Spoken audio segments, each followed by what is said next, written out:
video kali ini saya akan membahas tentang teori struktural intrinsik dalam sebuah novel. Nah, novel yang akan saya bahas berjudul Tempat Paling Sunyi karya Arafat Nur. Nah, hasil analisis struktural pada novel Tempat Paling Sunyi karya Arafat Nur di sini terdapat kelengkapan unsur intrinsik yang meliputi tema, tokoh, alur, latar, sudut pandang, amanat, dan gaya bahasa. Oke, kita akan bahas satu persatu dari masing-masing unsurnya. Yang pertama ada tema. Nah, masalah-masalah dalam novel Tempat Paling Sunyi karya Arafat Nur sebagai kesatuan tema meliputi masalah ekonomi, masalah semangat, dan pantang menyerah. Yang kedua ada alur atau plot.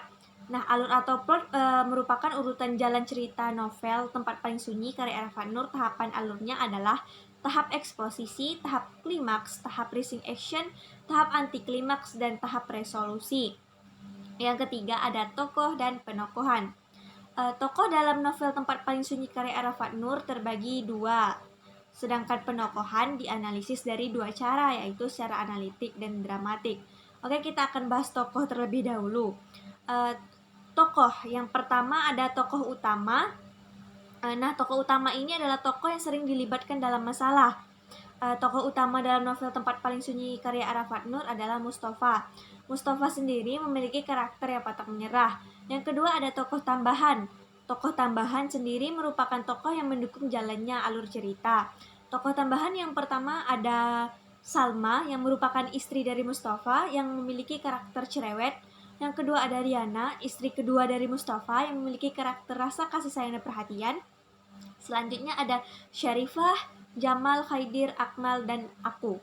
Nah, yang penokohan atau penggambaran watak yang dilakukan oleh pengarang dalam novel Tempat Paling Sunyi dilakukan melalui dua cara, yaitu secara langsung atau analitik. Penggambaran tokoh secara analitik terlihat dalam beberapa kalimat. Mustafa adalah sosok laki-laki yang polos, mertuanya adalah orang kaya, tetapi Mustafa tidak memanfaatkan kekayaan mertua seperti orang-orang lain yang selalu berusaha membohongi kekayaan mertuanya. Yang kedua, secara tidak langsung atau dramatik. Penggambaran tokoh secara tidak langsung terlihat dalam menggambarkan penggambaran tokoh secara dramatik. Dalam kutipan, dengan menahan geram, Mustafa menunjukkan wajah biasa. Terserah kau saja, apapun itu tidak masalah. Nah, dari kutipan di atas digambarkan bahwa Mustafa sedang berbicara dengan Salma. Hal tersebut ditunjukkan dengan kutipan kata dengan menahan geram. Yang keempat ada latar. Latar terbagi menjadi tiga macam, yakni latar tempat, latar waktu, dan latar suasana. Yang pertama itu adalah latar tempat. Latar tempat yang menunjukkan di dalam kamar, terdapat dalam kutipan, dalam kamar agak luas dan terang, dia duduk sendirian setengah telanjang dengan hanya menggunakan celana pendek. Begitulah kebiasaannya saat dia menulis. Ini terdapat dalam novel Tempat Paling Sunyi halaman 7. Kutipan di atas menggambarkan bahwa Mustafa berada di dalam kamar dalam keadaan tidak memakai baju. Mustafa memiliki kebiasaan saat ia menulis novel di dalam kamar. Nah, berdasarkan uraian yang telah saya sebutkan, dapat disimpulkan bahwa latar tempat yang merupakan latar yang menunjukkan tempat terjadinya peristiwa dalam cerita. Terus ada latar waktu. Dalam novel terjadi beberapa latar waktu yang mengiringi jalannya cerita.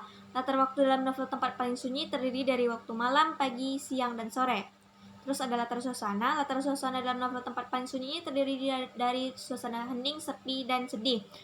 Kelima ada sudut pandang. Sudut pandang yang digunakan dalam novel Tempat Paling Sunyi karya Arafat Nur adalah sudut pandang orang ketiga. Sudut pandang itu ditandai dengan penggunaan kata dia yang digunakan pengarang untuk menyebut tokoh dalam ceritanya. Yang keenam ada gaya bahasa. Nah, dalam memaparkan cerita dalam novel Tempat Paling Sunyi karya Arafat Nur ini, suatu cita-cita tersebut memang menjadi pemikiran kita untuk ke masa depan kita. Hal ini memunculkan begitu banyak gaya bahasa yang ada dalam novel tersebut. Yang ketujuh ada amanat. Nah, amanat dalam novel Tempat Paling Sunyi disampaikan secara eksplisit dan implisit. Dalam novel ini, pengarang menginginkan secara tidak langsung pembaca mengerti bahwa pengarang ingin pembaca memiliki karakter yang percaya diri dan memiliki keyakinan yang kuat. Baiklah, sekian dari saya. Terima kasih. Wassalamualaikum warahmatullahi wabarakatuh. Sampai jumpa di video selanjutnya. Dadah.